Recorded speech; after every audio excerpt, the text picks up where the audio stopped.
लाडकी बहीण योजनेसाठी आदिवासी विभागाचा निधी पुन्हा वळवलाय।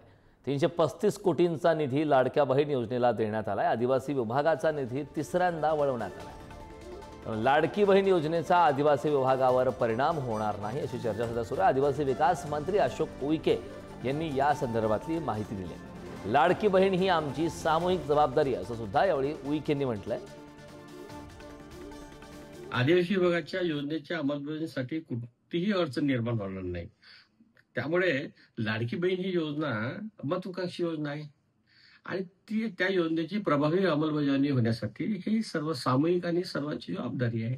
त्यामुळे आदिवासी विभागाचा निधी कमी केला, मागच्या वर्षापेक्षा मागच्या बजेटपेक्षा 100% बजेट वाढवून मिळाले, जास्त बजेट मिळवून दिलं।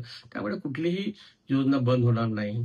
कुठल्याही विभागाच्या योजने प्रभावी अंमलबजावणीसाठी निधी कमी पडणार नाही। तर लाडकी बहीण योजनेचा निधी संदर्भात पुन्हा एकदा आरोप होता। खरं तर लाडकी बहीण योजना जेव्हापासून लागू झाली तेव्हापासून वारंवार या योजनेसंदर्भात आरोप प्रत्यारोप सुरू आहेत। सरकारकडून वारंवार स्पष्टीकरण दिलं जाते। मात्र आता पुन्हा एक महत्त्वाचा मुद्दा समोर आला की आदिवासी विभागाचा निधी पुन्हा वळवला असा आरोप होता।